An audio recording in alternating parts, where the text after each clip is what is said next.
rację, ten do transmisji lepiej. Teraz nie potrzebuję. Teraz to się do... A, czyli też na razie... Na razie to tylko dla... Okej, dobra.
Dzień dobry.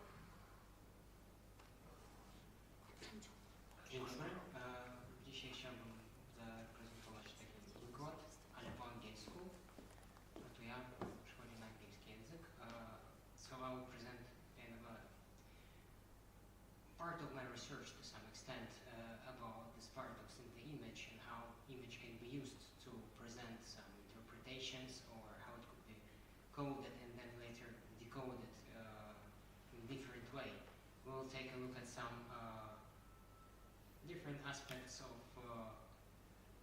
images like documentary ones, which actually kind of, let's say, lie to us, and then to some subjective ideas, which can bring us more truth and open some information. So, as Nietzsche said, there are no facts, only interpretations.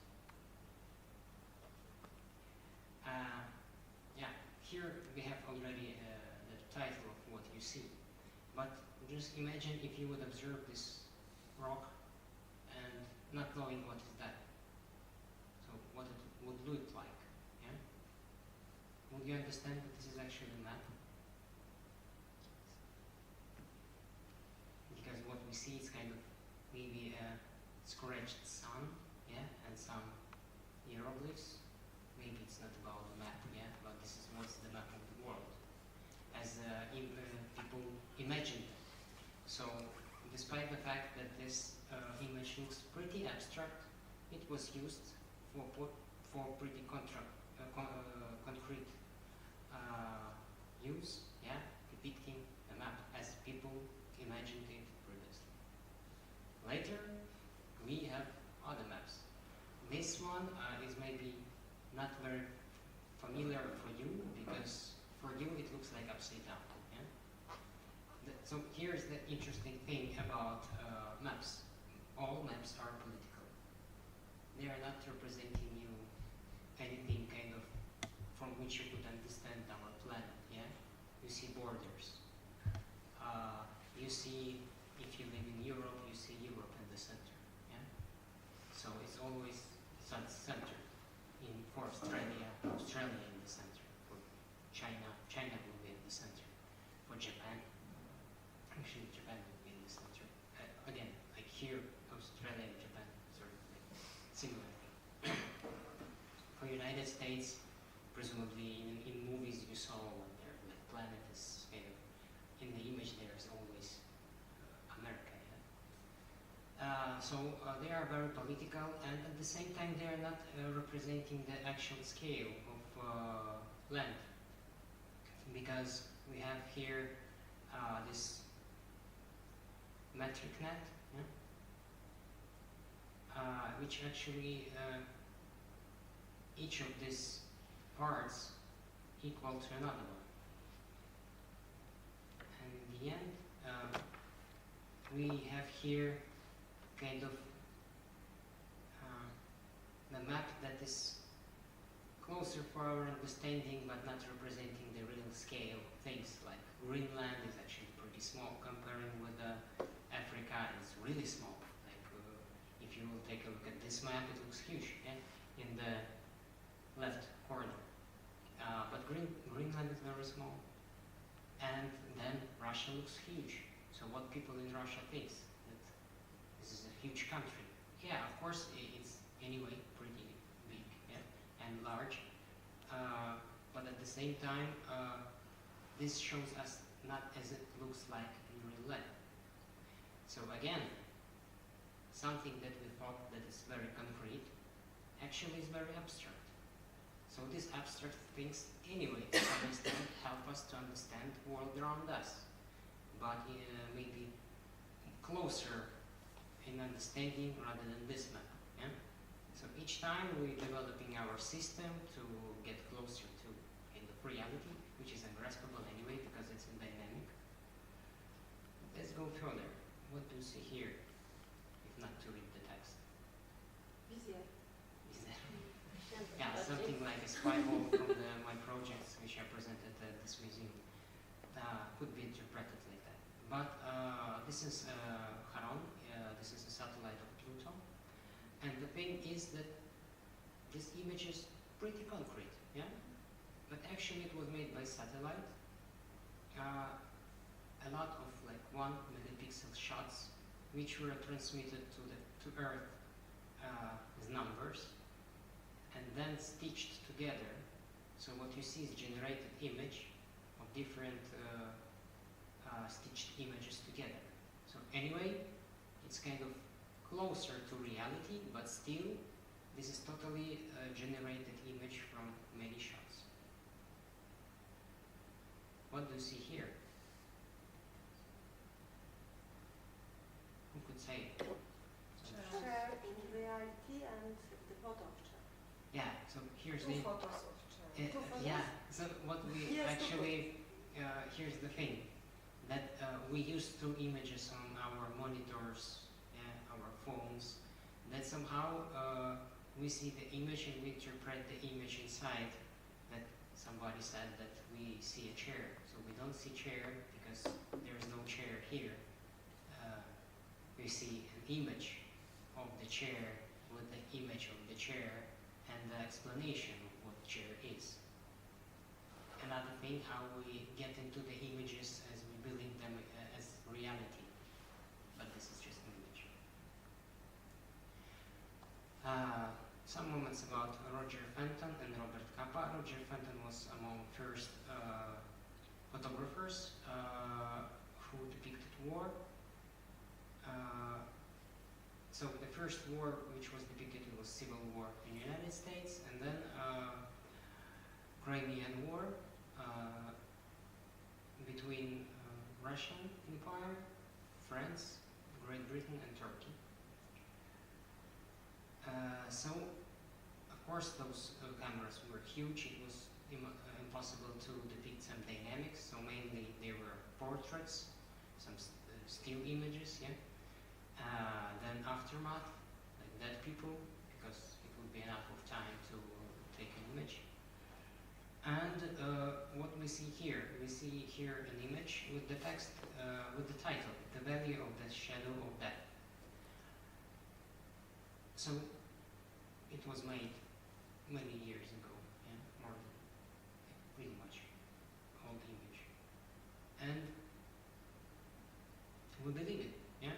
We see the text, we interpret this image through the text. But actually this image wasn't taken in the valley where the battle happened. And those cannonballs, it's not even the fact that they were laying on the road.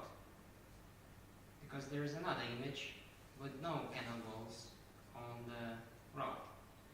After several researches, it was proved that this image was the first, and then was the second, rather than this was first, and then they took them away. Some people, and historians, philosophers, and others try to undermine this theory, but then again they come to a conclusion that it was kind of a staged image. Yeah. So how we can believe into objectivity or like representation in the image when from the first years of its existence already images were staged. Yeah? So here's the thing which we'll see through Kappa's works, how those images affect us despite the fact that they are not presenting anything of real objective. The only thing actually in image which is objective that it was taken. But at the same time, now with AI and everything else, we cannot even state that some image was taken, it was already kind of generated. Yeah, so here are those two next to each other.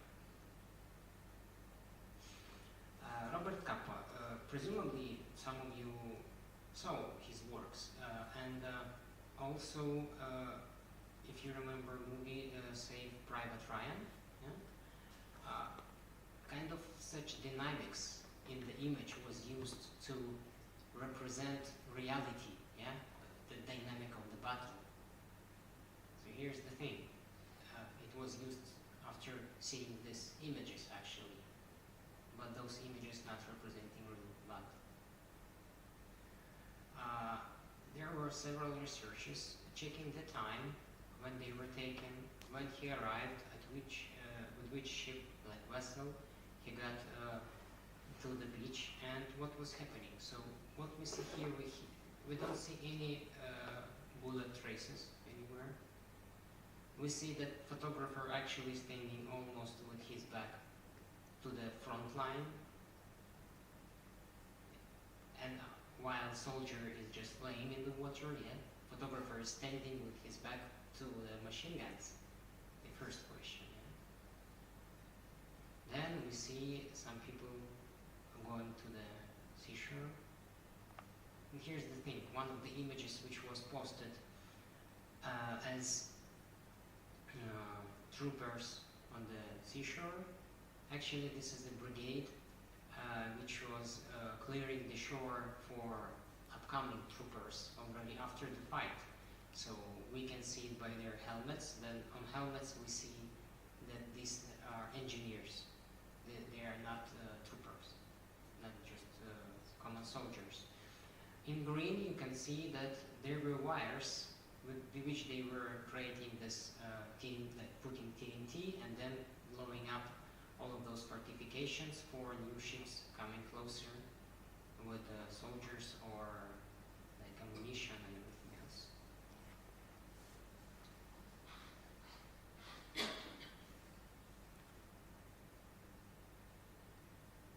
Yeah, here's the screenshot from the movie Saving Private Ryan. Yeah.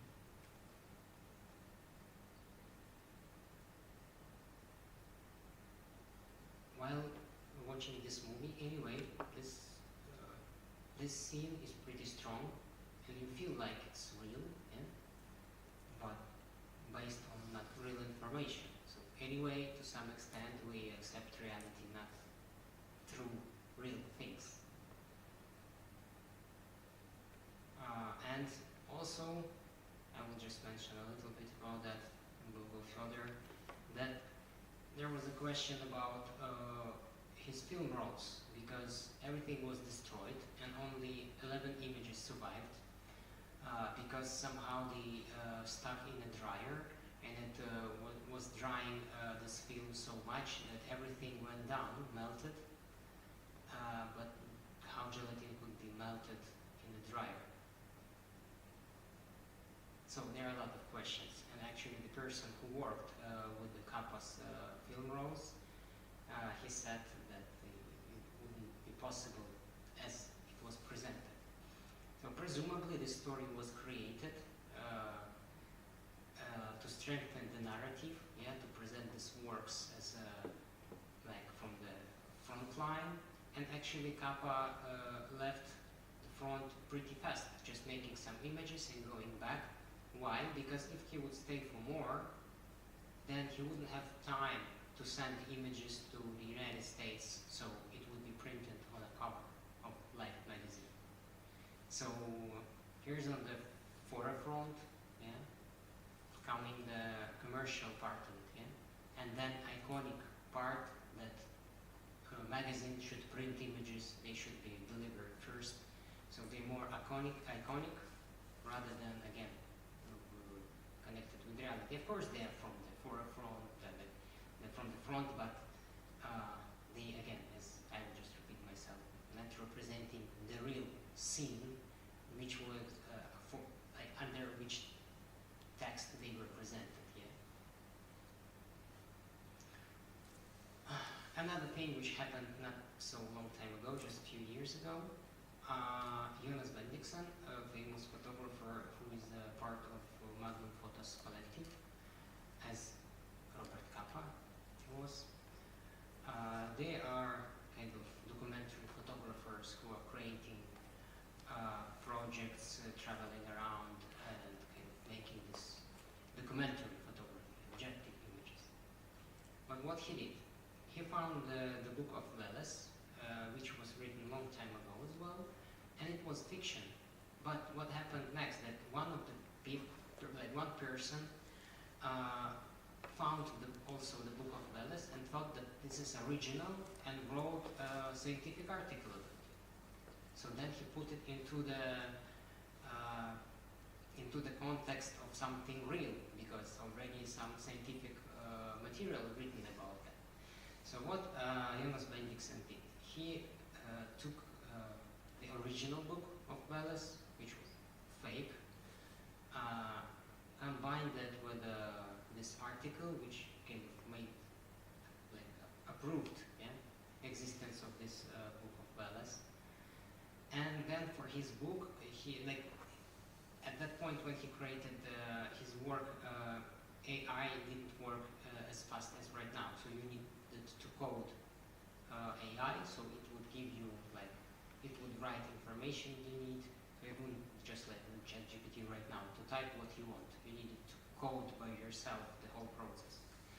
So what happened, that AI wrote the text, which he later a little bit polished, yeah, so it would look more real. And then in all images that he took, so he went to the to North Macedonia, to the small city, Veles, in which there was a troll factory which helped Trump to be elected. And he made some images there, and this, again, this book of Veles, previous one, yeah, it was a part of this myth about Veles, the god who is a shapeshifter and changing faces. And it kind of works with AI, with some kind of mystifications and things like that. So actually what you see in all of those images, there are no people. All of those people are generated. At some of images it's more visible, yeah, at some less. Those scrolls also generated and put it on top.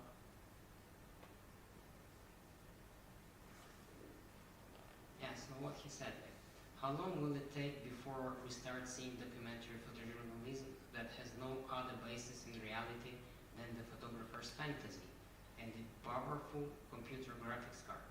Will we be able to tell the difference? How hard is it to do?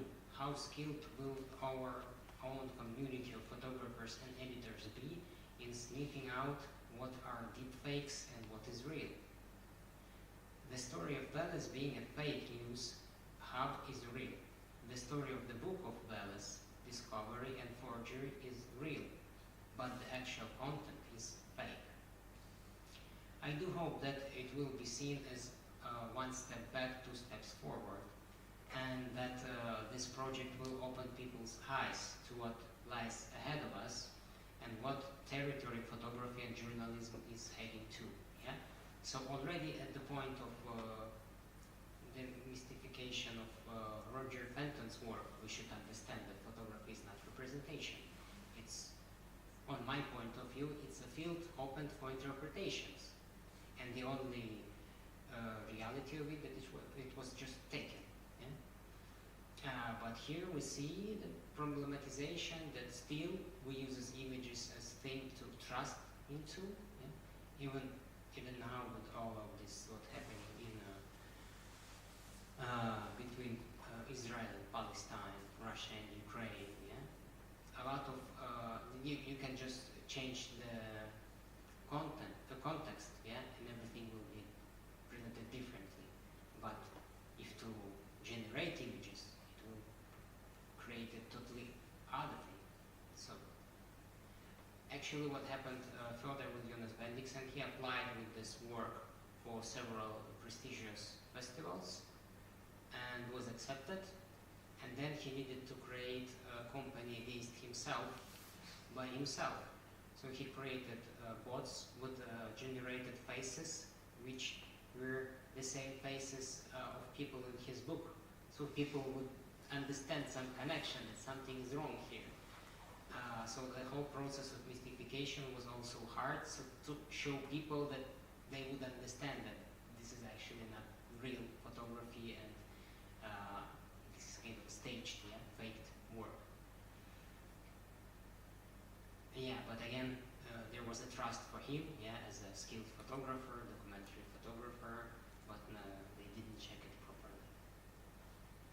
Yeah, forensics systems, which is agreed upon. Yeah.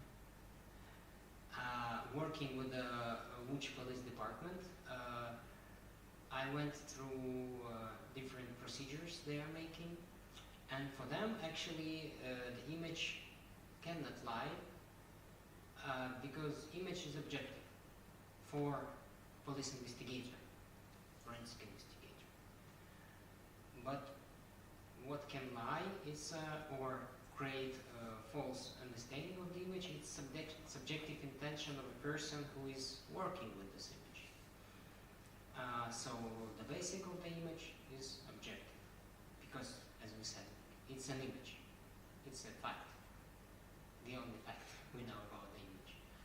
But then, how you proceed with this image further in your investigation, it's already on an investigator and his subjective intention, which could get like into the wrong way. Because even with DNA test, it doesn't show 100%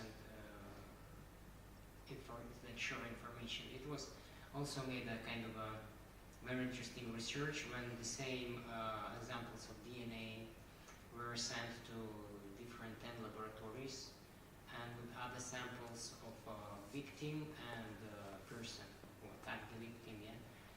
And different laboratories presented different results. Not all of them pointed that the actual person who attacked the victim was the one whom to blame. So everything is very subjective. Yeah, forensic architecture and spatial tech. So a city within a building. The Russian airstrike on the Mariupol Drama Theater. Presumably you heard about Mariupol Drama Theater. A lot of people went to the basement of Mariupol Drama Theater, more than 1,000. Everybody talked about Bucha. A lot of people died there, but actually during this bombing, a lot of children died. Also around 700 people at least, but not much of information about that was circulating around. So it's bombed out. Here's how it looked like before. On the left side you can see in Cyrillic, it's written Deti, which means children. So they marked it, they hoped that Russians would not bomb the theater because there are children inside. So anyway, Russians bombed it totally, and then they demolished the building totally and put the cement on top so nobody would find anything of it. So forensic architecture is an organization based in London at the Goldsmith University, which are present, like they're working with different imagery to present concrete evidence even for United Nations, and they work on different war crimes and things like that. But they also use anything they can find. So they use images from YouTube, Google, from anywhere else. But then, as they have them as much as possible, creating 3D models and things like that, they can build more objective image from those subjective ones of people who saw something and took image or video. And rebuilding this Mariupol theater, what they did, they also collected images in open sources, yeah, of how it looked inside. And then they started to build a 3D model of how it looked like. But what helped them the most, so they recreated everything almost until the last detail, and testimonies of people who were there actually helped them. So what you see, it's from memories of people who were just talking with a guy who was creating 3D model, and they were saying where and what was, and they were at the same second recreating it, and witnesses were saying like it was there, it was on the left, on the right, like the bench or the blanket or things like this. Yeah, so they recreated almost everything, even what was happening in the basement. Yeah. So they put those chairs for people to sit in a group in the basement. There were some images of just like of their bed with a blanket, with a cup, just on the same positions as it was.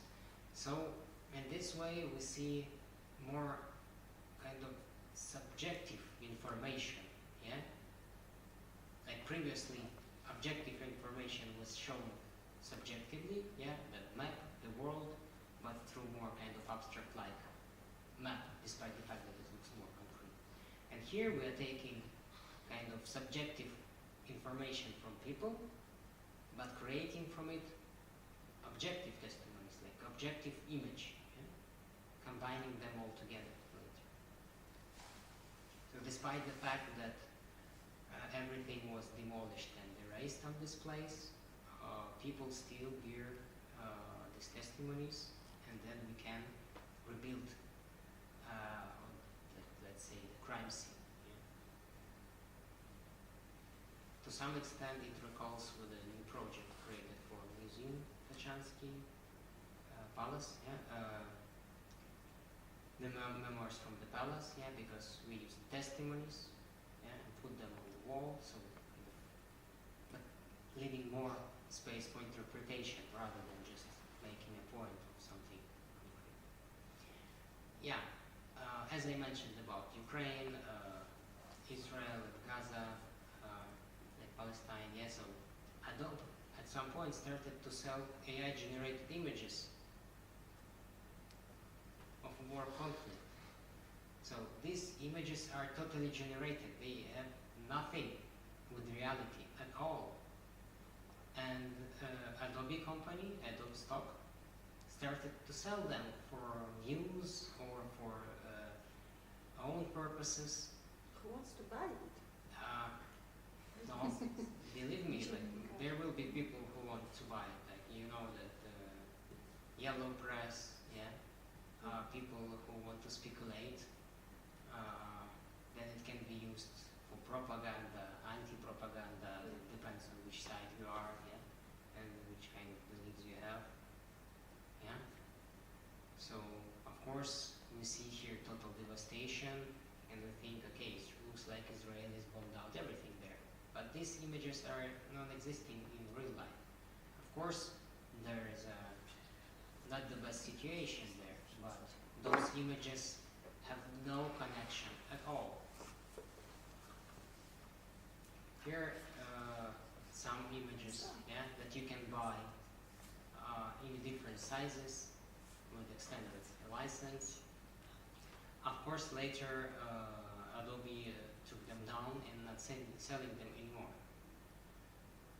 But at the same time, again, some images can be generated not by Adobe company, but anybody else presenting some events, and we will believe into them because still we use images as something linked with the reality, despite the fact that we shouldn't believe into them for a long time ago. Even some, I think, like organizations bought some of those images and present with their articles. Again, making them like making the path into reality, yeah, for those images. But they are not even taken, they not even made, they are totally generated. So just imagine our future where we cannot understand what is happening around because totally abstract information which is made of code, yeah, presenting us very objective-like image which can convince us that it's reality. That's why in my projects I'm trying to use very abstract image because it's not showing you anything to believe into. At first what you see is just some kind of pattern. Then only through the text you can interpret it. If I would use portraits, yeah, I would force you to some extent to understand, like, if this person was in the prison. So was he a good person put into the prison, or was he a really bad person who was put in the prison? So you would have yes and no. Yeah?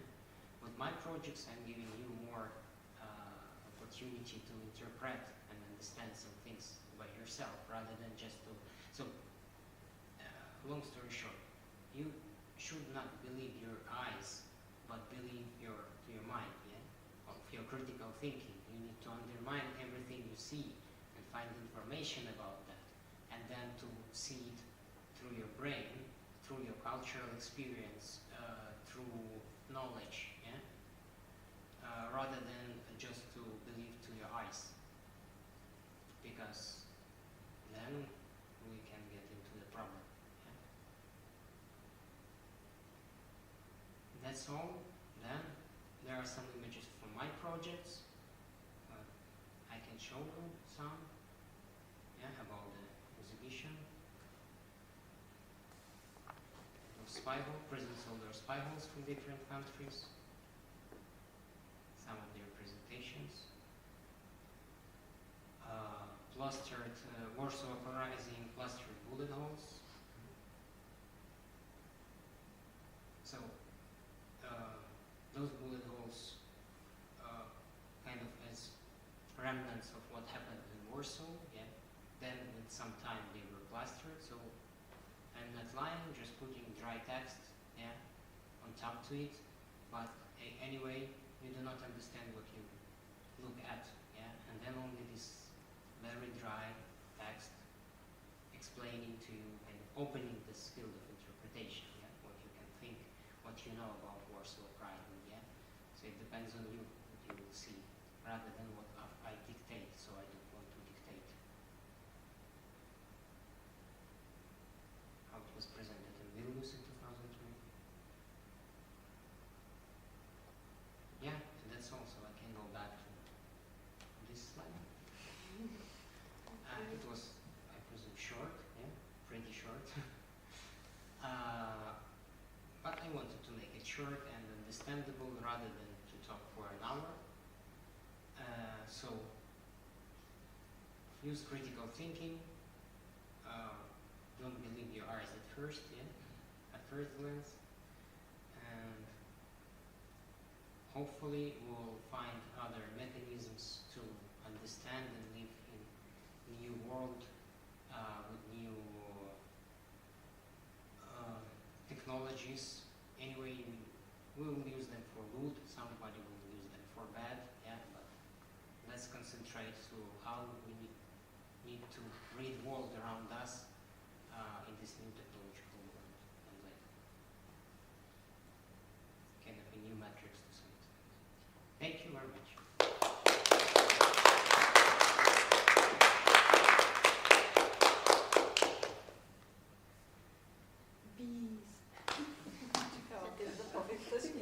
This is, for me, it's a kind of question if there is anything which we can believe in. I believe in science. And you told us that even the DNA tests are not